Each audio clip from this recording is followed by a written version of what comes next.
కేతన్ అగర్వాల్ మరణం ఈరోజు అందరినీ కూడా కన్నీళ్లు పెట్టిస్తూ ఉంది. కాబోయే భార్యను గాఢంగా ప్రేమించాడు కేతన్. పుట్టినరోజు కోసం సర్ప్రైజ్లు ప్లాన్ చేశాడు. నెలకు ముందు బర్త్డే కౌంట్ డౌన్ పోస్టులు పెట్టడం జరిగింది. ఎంతో ఆనందంగా కనిపించారు కేతన్ గోయల్ కూడా. కేతన్ పెళ్లి ఫిక్స్ అయినా చేతన్ చౌదరితో సంబంధం కొనసాగించింది గోయల్. ఇది ఎంతవరకు కరెక్ట్? చివరికి ప్రియుడితో కలిసి దారుణంగా హత్య చేసింది. సోషల్ మీడియాలో పాత వీడియోలు ప్రస్తుతం నెట్టింట వైరల్గా మారాయని కూడా మనం చెప్పుకోవచ్చు. సోషల్ మీడియాలో ఒక పరిపూర్ణ ప్రేమ కథగా కనిపించి చివరికి అత్యంత దిగ్భ్రాంతికరమైన ఘాతుకంగా మారిన ఉదంతం పూణేలో వెలుగు చూసిందని చెప్పుకోవాలి. 24 ఏళ్ల కేతన్ అగర్వాల్ తాను పెళ్లి చేసుకోపోయే సియా గోయల్ను గాఢంగా ప్రేమించాడు. ఎప్పటి నుంచి పెళ్లి ఫిక్స్ అయింది, సియాని పెళ్లి చేసుకోబోతున్నాను, ఇంట్లో పెద్దలందరూ కూడా పెళ్లి నిశ్చయించిన తర్వాత నుంచి అతను ఆమెతో ప్రేమలో పడడం జరిగింది. అప్పటి నుంచి వీళ్ళిద్దరి మధ్య కూడా కొంచెం సాన్నిహిత్యం పెరిగింది. ఈ నేపథ్యంలోనే జూన్ 18న రాబోయే ఆమె పుట్టినరోజును ఎంతో ప్రత్యేకంగా మార్చడానికి కొన్ని వారాల నుంచి కూడా అతను సర్ప్రైజులను అయితే సిద్ధం చేశాడట. కేతన్ తన కోసం చేస్తున్న ఈ ప్రయత్నాలకు సంబంధించిన వీడియోలను సియా నెల రోజుల ముందే ఇన్స్టాగ్రామ్లో బర్త్డే కౌంట్ డౌన్ స్టోరీగా కూడా షేర్ చేసింది.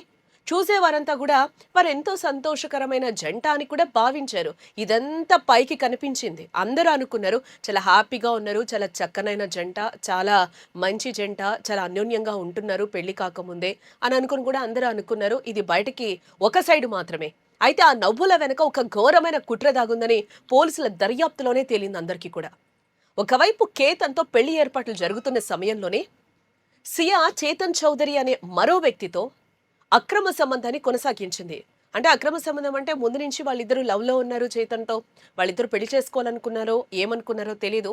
బట్ ఈరోజు ఈ స్టోరీ మొత్తం చూస్తే విలన్ మాత్రము అతను కూడా కనిపిస్తాడు, చేతన్ కూడా కనిపిస్తాడు, చేతన్ చౌదరి. వీరిద్దరూ కలిసి కేతను హతమార్చడానికి స్కెచ్ వేశారు. సియా పుట్టినరోజైన జూన్ 18న ఈ ప్లాన్ అయితే పరాకాష్ఠకు చేరిందని చెప్పుకోవాలి. లోహగఢ్ కోటలో కేతన్ ప్రమాదవశాత్తు కింద పడి చనిపోయాడని మొదట నమ్మించే ప్రయత్నం చేసింది సియా. పోలీసులు లోతైన విచారణలో అది పక్కా ప్లాన్తో జరిగిన హత్య అని కూడా పోలీసులు తేల్చేశారు. అప్పటికి 4 సార్లు ప్లాన్ ఫెయిల్ అయింది. సియా చెప్పిన దాన్ని బట్టి మనం చూస్తే అప్పటికి ఆమె 4 సార్లు కేతన్ హత్యకి ఆమె చాలా ప్లాన్లు వేసింది. 4వసారి మాత్రం చావు నుంచి కేతన్ ఈరోజు తప్పించుకోలేకపోయాడనేది కూడా ఈ స్టోరీ మొత్తం చూసిన తర్వాత అయితే అర్థమవుతుంది. నేరపూరిత కుట్ర హత్య ఆరోపణలపై పోలీసులు సియా మరియు చేతన్ చౌదరిలను అయితే అరెస్టు చేయడం జరిగింది. వీళ్ళిద్దరు కూడా గత కొన్ని రోజుల నుంచి కూడా కేతన్ని చంపేయాలని చాలాసార్లు ప్లాన్ చేసి విఫలమైంది. అప్పటికి ఆమెని చనిపోయే ముందు ఒకసారి కూడా ఏవైతే హిల్స్ ఉన్నాయో అక్కడికి తీసుకెళ్ళిన తర్వాత కూడా ఒకసారి తను కాల్ జారి పడిపోవడం జరిగింది. తనని తాను కాపాడుకున్నాడు. ఒక పొదని పట్టుకొని కూడా తనని సేవ్ చేసుకున్నాడు. ఎందుకు ఇలా జరిగింది అని అడిగిన క్రమంలో సియా చెప్పిన నిజమేంటో తెలుసా? అక్కడ పాము ఉంది, ఆ పాము నిన్ను కాటేస్తుందేమో అనే భయంతో నిన్ను పక్కకి నెట్టాను అని చెప్పాడు. ఆ పిచ్చోడు కేతను అదే నిజం అనుకొని నమ్మాడు. బట్ అక్కడ పాము లేదు, ఏం లేదు. ఆ రోజే తనని హతం చేయాలని అనుకుంది. బట్ ఇంకా అప్పటికి కేతన్కి ఇంకా ఈ ప్రపంచంలో ఈ భూమి మీద నూకలు ఉన్నాయి కాబట్టి ఆ రోజు బతికి బట్టకట్టాడు. అట్ ది సేమ్ టైం వాళ్ళు మళ్ళీ వచ్చేసిన తర్వాత మళ్ళీ నెక్స్ట్ డే అదే గోల చేసిందంటే సియా. మళ్ళీ మనము ఆ హిల్ స్టేషన్కి వెళ్ళాలి, అక్కడికి వెళ్ళాలి, కొండ మీదకి వెళ్ళాలి, అదంతా చూడాలి అని చెప్పి ఇంట్లో గొడవ చేసిందట. ఎవరు? కేతన్ సిస్టర్ కూడా చెప్తున్నారు ఈ విషయాన్ని. చాలా గొడవ చేసింది సియా, అక్కడికి వెళ్ళాలి మా అన్నకి, బట్ అక్కడికి వెళ్ళడం అంటే చాలా భయం. హిల్ స్టేషన్స్, ఎత్తు ప్రదేశాలు చూడాలంటే కేతన్కి చాలా భయము. అయినా కూడా సియాని ఎంతో ఇష్టంగా మళ్ళీ కూడా ఆమె గొడవ చేసిన తర్వాత నెక్స్ట్ డే కూడా తీసుకెళ్ళాడు పైకని కూడా తను చెప్తూ ఉంది. ఒకనొక సందర్భంలో తండ్రి కూడా మీడియాతో మాట్లాడుతూ కూడా తను చాలా బాధను వ్యక్తం చేస్తూ ఉన్నారు. పెళ్లి ఇష్టం లేకపోతే చెప్పేయచ్చు కదా, నా కొడుకుని ఇన్ని సంవత్సరాలు కని పెంచుకున్నాం మేము, ఇంత అన్యాయంగా ఎట్లా చంపేస్తుంది, పెళ్ళి నచ్చలేదు, మేము పెళ్లి చేసుకోము, ఇంకొకరితో నేను రిలేషన్లో ఉన్నానని బయట చెప్పేస్తే పెళ్ళి ఆపేసేవాళ్ళం కదా, ఇంత నా కొడుకు లేకుండా దూరం చేసిందని చెప్పి ఆ తండ్రి పడే బాధ ఒక రకమైన వర్ణనాతీతం అని మనం చెప్పుకోవాలి. ప్రస్తుతం ఈ ఘటనకు సంబంధించిన పాత వీడియోలు కూడా సోషల్ మీడియాలో విపరీతంగా వైరల్ అవుతూ ఉన్నాయి, ట్రోల్స్ అవుతూ ఉన్నాయి కూడా. ఇలాంటివి ఈ మధ్య కాలంలో మనం లాస్ట్ 1 ఇయర్ నుంచి తీసుకుంటే ఇలాంటి కేసులు స్టిల్ ఇప్పటివరకు కూడా చాలానే చూడొచ్చు మనం. ఫస్ట్ మనం అందరం కూడా ఎక్కువగా మాట్లాడుకునేది బ్లూ డ్రమ్ గురించి. చాలాసార్లు అది ఫనీగా కావచ్చు, సీరియస్గా కావచ్చు, బ్లూ డ్రమ్ అయితే వార్తల్లో నిలిచిందని మనం చెప్పుకోవాలి. ఈ విషయాన్ని ఒకసారి మీకు గుర్తు చేసే ప్రయత్నం కూడా చేస్తాను.